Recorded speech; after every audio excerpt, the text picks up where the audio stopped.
திரு மாண்புமிகு முதலமைச்சர் திரு ஸ்டாலின் அவர்கள் தொடர்ந்து பொதுக்கூட்டங்களில் புலம்புவதை போலவே மீண்டும் புலம்பிருக்கிறார். அவ்வளவுதான். ஏன்னா அதிமுக ஒரு வலிமையான அணியை அமைத்திருக்கிறது. 5 ஆண்டு காலம் திராவிட முன்னேற்ற கழகத்தின் மீது மக்கள் மிகப்பெரிய அதிருப்தி இருக்காங்க. இந்த இரண்டையும் மனதில் வைத்துக் கொண்டு திரு ஸ்டாலின் அவர்கள் திரும்ப திரும்ப அந்த பழைய பல்லவையே பாட்டிக்காருடைய புதிதாக மக்களுக்கு 5 ஆண்டுகள் இதெல்லாம் செய்தோம் என்கிற சொல்லுவாங்க கூட ஒரு துணிச்சல் சொல்லுவேன். ஏன்னா அவர் பேசிய பேச்சு சார் பார்த்தீங்கன்னா தாய்மொழி தமிழை பாதுகாப்போங்கிறார். அதாவது அதுல 1/4 பங்கு ஆங்கிலங்கள் தான் அவரே பேசுறாரு. அப்போ ஏற்கனவே நீங்க ஒவ்வொன்றையும் பேசிட்டு வர்ற நீங்க சமூக நீதி சொல்றாரு. சமூக நீதி குடும்பத்தில தாண்டி மற்ற உண்டாகும் முதலமைச்சர் உண்டாகும் திமுக தலைமை பொறுப்புக்காக வர முடியுமா? குடும்பத்தை தாண்டி இப்ப சமூக நீதி என்னங்க? அப்போ அடிப்படையாக எது தாற்பயம் என்பதை பற்றியே யோசிக்காமல் முதலமைச்சர்கள் திரும்ப திரும்ப புறம்புக்கு ஒரே காரணம் அதிமுகவில் அணி அமையாக நடிச்சிருந்தாரு. வலிமையான அணி. அதுல கூட திரு டிடிவி தினகரன் தலைமையிலான அமமுக எழுதியதை கிண்டல் பண்றாரு. இப்போ வைகோ போன்றவர்கள் எல்லாம் கடுமையான விமர்சித்த அனைவருமே ஒன்றாக சேரும் போது அதிமுக ஏன் இவ்வளவு சேரக்கூடாது? ஆனால் கூட முதலமைச்சருக்கு ஒரு பயம்ங்க. திரும்ப திரும்ப அந்த அது புலம்புடைய உண்மையில் மாநாட்டை வந்து இளைஞர்களுக்கு சொன்ன செய்தியே அல்ல. நீங்க எல்லாம் தயாரா இருங்க, உங்களுக்கு அடுத்து பொறுப்பு வருகிறார், பொறுப்பு தேடி வருகிறார். நான் சொல்றேன், என்றைக்காவது எடப்பாடியாரை போன்று துணிச்சலாக நான் முதலமைச்சரை போன்ற நான் அதிமுக பொதுச்செயலை போன்ற அதே வாய்ப்பை இங்கே கூடுதுகிற உங்கள் யாரு வேணுமாவது வரும் சொல்ல முடியுங்களா? அதான் உண்மையான சமூக நீதி முடியும். அப்போ இதையே முதலமைச்சர் பேசல.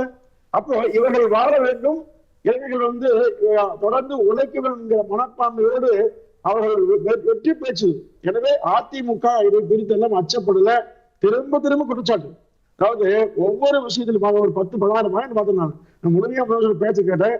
அதாவது கொள்கைகிறாரு, கோட்பாடுகிறாரு, அறிவு, பெண்கள் அங்கீகாரம், பாதுகாப்பு. அதாவது பெண்களுக்கு அங்கீகார வார்த்தையை முதலமைச்சர்கள் பயன்படுத்தலாமா? அதாவது பெண்களுக்கு பாதுகாப்பு இல்லாத மாநிலமாக தமிழ்நாடு மாறி இருக்கிறது என்பதை தொடர்ந்து பார்த்துட்டே வர்றோம். ஆனாலும் கூட பெண்களுக்கு பாதுகாப்பு ஒரு வார்த்தையை பயன்படுத்துறாரு. அப்போ ஒண்ணும் இல்ல, பத்திரிகை நிருபர்கள் வந்து ஒரு குவாரியை பார்வையிட போறாங்க. அவர்களை அடித்து நொறுக்கி விட்டு அவர்கள் மீதே வழக்கு பெறுவது குறை நடந்திருக்கிறது. இப்ப அமைச்சர்லாம் பாராட்டினீங்களா? அதே மாதிரி எம்எல்ஏ நல்ல வேலை பாராட்டலீங்க. ஏன்னா திமுக ஆட்சியில யாருக்குமே பாதுகாப்பு இல்லை. அதாவது மருத்துவர்கள் பாதுகாப்பு இல்லை, பெண்களுக்கு பாதுகாப்பு இல்லை, மாணவர்களுக்கு பாதுகாப்பு இல்லை, வீரர் பாதுகாப்பு இல்லை, இவங்க பத்திரிகை துறை நண்பர்களுக்கு பாதுகாப்பு இல்லை. அப்போ பாதுகாப்பற்ற ஒரு மாநிலமாக தமிழ்நாடு மாறி இருக்கிறது என்கிற உண்மைதான் எனக்கு வெளிப்படையாக தெரியுது. பதில் சொல்லுங்க. இது வந்து இந்த ஸ்பீச்சுக்கு அதிமுகவுடைய ரெஸ்பான்ஸ் தான் பாக்குறேன். திரு விக்கி, உங்களோட பதில். இல்ல, பொங்கலூர் மணிகண்டன் வந்து வட இந்திய பக்கம் போகலன்னு நினைக்கிறேன். ஒருவேளை வட இந்தியாவை பாஜக ஆளுகிற மாநிலங்களை வந்து பார்த்துட்டு அதை மைண்ட்ல வச்சு பேசிட்டு இருக்காரான்னு தெரியல. இன்னைக்கு நடந்தது வந்து திராவிட முன்னேற்ற கழகத்தின் இளைஞரணியின் தென் மண்டல மாநாடு. கிட்டத்தட்ட தெற்கு மண்டலத்தில் உள்ள 58 தொகுதிகளுக்கான இளைஞரணி நிர்வாகிகள் கூட்டம். இது ஒரு மாநாடு கிடையாது, நிர்வாகிகள் சந்திப்பு. அப்ப தென் மண்டலத்தில் இருக்கிற நிர்வாகிகள், இளைஞரணிங்கிறது திராவிட முன்னேற்ற கழகத்தின் ஒரு நாடு நரம்புகள்ல மிக முக்கியமான அமைப்பு. அப்படிப்பட்ட இளைஞரணியில ஏற்கனவே 58 தொகுதிகளுக்கான ஒரு நிர்வாகிகள் சந்திப்பு கூட்டம் நடந்து முடிந்தது. அதற்கு அடுத்ததான 2வது பாய்ச்சலாக இது தெற்கு மண்டலத்தில் இருக்க 58 தொகுதிகளுக்கான நிர்வாகிகள் சந்திப்பு. இதுல மாவட்ட இளைஞரணி அமைப்பாளர்கள், துணை அமைப்பாளர்கள், ஒன்றிய, நகர, பேரூர், கிளைக்கழக இளைஞரணி நிர்வாகிகள் கலந்து கொண்டிருக்கிற ஒரு நிர்வாகிகள் சந்திப்பு கூட்டம் தான். இந்த கூட்டத்திலே 1,40,000 இளைஞர்கள் கலந்து கொண்டிருக்கிறார்கள்.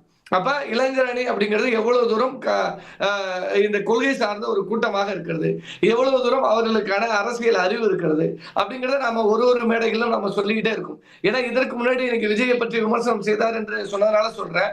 விஜய் மாநாட்டில் நடந்தது போல கிரீஸ் தடவுல யாரும் தலைவர்களை நோக்கி ஓடி வரல, பவுன்சர்களால தூக்கி எறியப்படல.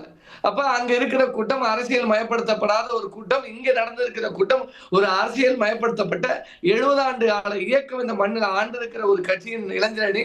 அந்த இளைஞரணி கூட்டத்துல எப்படி இளைஞர்கள் பங்கெடுக்கிறார்கள் அப்படிங்கிறத நீங்க கண்கூட பார்த்திருக்கலாம். அதுல மாண்புமிகு துணை முதலமைச்சர் அவர்கள் சொன்னது, இங்க தேவை இன்னைக்கு ஒன்றிய அரசு மாநில சுயாட்சி உரிமையை பிடுங்கிறதா இல்லையா? பொங்கலூர் மணிகண்டன் இதற்கெல்லாம் பதில் சொல்லுவாரா? எடப்பாடி பழனிசாமியை என்டிஏ பழனிசாமி அப்படின்னு தமிழக முதல்வர் விமர்சிச்சாருன்னா காரணம் இருக்கு. ஏன்னா இன்னைக்கு இருக்கிற நிலையில ஒன்றிய அரசுக்கு என்ன டிமாண்ட் வச்சு நீங்க கூட்டத்தில் சேர்ந்திருக்கீங்க? இப்போ எடுத்துக்காட்டாக மன்ரேகான்னு சொல்லுவோம், மகாத்மா காந்தி தேசிய வேலை வாய்ப்பு உறுதி சட்டம், அதை நேம் மாத்துறாங்க. நேம் மாத்துறது மட்டும் இல்லாம 40% மாநில அரசு தான் கொடுக்கணுங்கிறாங்க. அப்ப ஏற்கனவே நிதிச்சுமை இருக்கிற போது அதை மாநில அரசு மேல திணிக்கிறாங்க. இதை நோக்கி எடப்பாடி பழனிசாமி ஏதாவது கேள்வி கேட்டாரா? அப்ப நான் கேட்க விரும்புவது என்னன்னா, எதன் அடிப்படையில பாஜகவோடு கூட்டணி வச்சிருக்கீங்க? ஒரு காமன் மினிமம் அஜெண்டா, ஏதாவது ஒரு காமன் மினிமம் ப்ரோக்ராம் ஏதாவது வச்சிருக்கீங்களா? நீட் விலக்கு பாஜக நோக்கி அதிமுக பேசுமா? காமன் மினிமம் ப்ரோக்ராம் கூட்டணி அரசு இல்ல, கூட்டணி அரசு இல்ல இல்ல, இதுல துணை கேள்வி தான் கேட்கிறேன். கூட்டணி அரசுல தானே தேவை. அவங்க தொடர்ந்து சொல்றாங்க ஏன் எங்க ஆட்சி நடக்க போகுது, அதிமுக அமைக்க போகுதுங்க போது அவங்க தானே அஜெண்டாவை செட் பண்ண போறாங்க. அதுக்கு என்ன காமன் மினிமம் ப்ரோக்ராம்? நான் கேட்க விரும்புறது, கல்வி கண்கரண்ட் பட்டியல்ல இருக்கு. மாநில பட்டியல இருந்தா நீங்க நாங்க ஆட்சி அமைக்க போறோம், நாங்க செஞ்சிருவோம்னு சொல்லலாம். கண்கரண்ட் லிஸ்ட்ல இருக்கு. பொதுப்பட்டியல்ல இருக்கிற ஒரு விஷயத்துக்கு ஒன்றிய அரசோட ஒப்புதல் தேவை. இன்னைக்கு சட்ட ரீதியான போராட்டங்களை திராவிட முன்னேற்ற கழகம் நடத்துது. நீங்க தான் இன்னைக்கு கூட்டணியில இருக்கீங்களே, நாங்க உங்களோட கூட்டணி வைத்தால் நீங்க எங்களுக்கு ஒரே ஒரு விஷயம், தமிழ்நாட்டு இளைஞர்களுக்காக, குறிப்பாக மருத்துவ படிப்புகள் படிப்பதற்காக நீட் விலக்கு தமிழ்நாட்டுக்கு கொடுக்க வேண்டும் என்ற ஒற்றை வார்த்தையை அமித்ஷா முன்னாடியோ மோடி முன்னாடியோ சொல்வதற்கான தகுதி தைரியம் இருக்கா? அப்படி ஒரு சின்ன ஒரு அஜெண்டா இந்த மாநிலத்திற்காக பேசுவதற்கான நிலை இருக்கா? இல்ல 100 நாள் வேலை திட்டத்துல நாங்க பங்கீடு கொடுக்க முடியாது, ஏற்கனவே 2000 கோடி பெண்டிங்ல திராவிட முன்னேற்ற கழகம் வீதியில் இறங்கி போராடிய பிறகு 1034 கோடி ரிலீஸ் பண்ணீங்க, பாக்கி இன்னும் 1000 கோடி ரிலீஸ் பண்ண வேண்டியது இருக்கு. அதை பத்தி ஏதாவது பேசுறீங்களா? தமிழ்நாட்டுக்கு வர வேண்டிய பேரிடர் நிதி கிட்டத்தட்ட 13,000 கோடி பெண்டிங் இருக்கு, அதை பற்றி பேசுறீங்களா? சமஸ்கிருத சிக்ஷாவுக்கான 2000 கோடி நிதி நிறுத்தி வச்சிருக்காங்க. NEP அக்செப்ட் பண்ணாதான் நான் கொடுப்பேன்னு சொன்னாங்க. ஆனா மகாராஷ்டிராவில் அதுல பின்வாங்கினாங்க. அவங்க ஆளுகிற மாநிலத்துல, பாஜக ஆளுகிற மாநிலத்துல எல்லாம் காம்ப்ரமைஸ் பண்ணும்போது இன்னைக்கு நாங்க உங்களோட கூட்டணி வச்சிருக்கோம், இதெல்லாம் எங்களுக்காக காம்ப்ரமைஸ் பண்ணுங்க, இதெல்லாம் என் மாநிலத்தின் உரிமை அப்படின்னு பேசுகிற தைரியம் எடப்பாடி பழனிசாமிக்கு இருக்கு. பதில் வாங்குவோம். திரு பொங்கலூர் மணிகண்டன், இவருடைய கருத்தும் சரி, முதலமைச்சரோட கருத்தும், பிஜேபியோட உங்களை வந்து அந்த இமேஜ் தான் வந்து கடுமையா வைக்கிறாங்க. ஒரு பிஜேபிக்கு பணிந்து போறீங்க, என்டிஏ பழனிசாமி அப்படின்னு அந்த நெரேட்டிவ் கடந்த தேர்தல்களில் ஒர்க் பண்ணிருக்கு. why will it not work in this election? இல்ல 2021 தேர்தல் கூட நீங்க இதே மாதிரி பிரச்சாரம் செய்தும் கூட மிக குறைவான வாக்குகள் தான் அதிமுக தோல்வி தெரிவிச்சுங்க. அதிமுக தோல்வியால் உண்மை சொன்னா. இப்போ நீட்டு குறித்து நம்ம எத்தனை முறை பேசியிருக்கோங்க. 2004 2014 வரை இருந்த காங்கிரஸ் ஆட்சியில் தான் கொண்டு வரப்பட்டது. அது தெளிவா தெரிஞ்ச உண்மை. ஆனா ரகசியம் தெரியும் சொல்லி போட்டு ஏன் ஏமாத்துனீங்க? அது முதல்ல சொல்லாமல்ல. ஆனா அதிமுக நீட்டை அதிமுக ஆதரிக்கல, எதிர்த்து இருக்குது. ஆனால் நீட்டுக்கு மாற்றாக 7.5 கொண்டு வந்தது அதிமுக. நீங்க ஏன் 10 கொண்டு வரல? கூடுதலா ஏன் பண்ணவே இல்லையே? திரும்ப திரும்ப இதை பயன்படுத்தி கொண்டு, அதாவது ரகசியம் இருக்குன்னு மாத்தி சொல்லி போட்டு ரகசியம் என்ன சொன்னீங்க? அப்போ உங்க ஆட்சியில் கொண்டு வந்த திட்டத்தை திரும்ப திரும்ப அதிமுக மீது திணித்து பொய் பிரச்சாரத்தின் மூலமாக மக்கள் நீட் எதிர்ப்பு தானே அதிமுகவுடைய நிலைப்பாடு. அவர் என்ன கேட்கிறாரு, கொடுக்க வேண்டியது மத்திய அரசு, நீங்க அவங்களோட தான் கூட்டணி வச்சிருக்கிறீங்க, நீங்க தான் பிரைமரி பார்ட்டி இங்க தமிழ்நாட்டில் அப்படிங்கும்போது அதை வாய்ப்பா பயன்படுத்தி வாக்குறுதியா கொடுக்கலாம், பிஜேபியை ஏற்க வைக்கலாம், அது உங்களால செய்ய முடியுமான்னு கேட்கிறார். ஏங்க, உச்ச நீதிமன்றமே தீர்ப்பளித்தது குறிப்பாக காங்கிரஸ் கட்சியை சேர்ந்த திரு சிதம்பரத்துடைய துணைவியார் அவர்கள் தான் வந்து அதுக்கு ஆதரவா அவங்க தான்.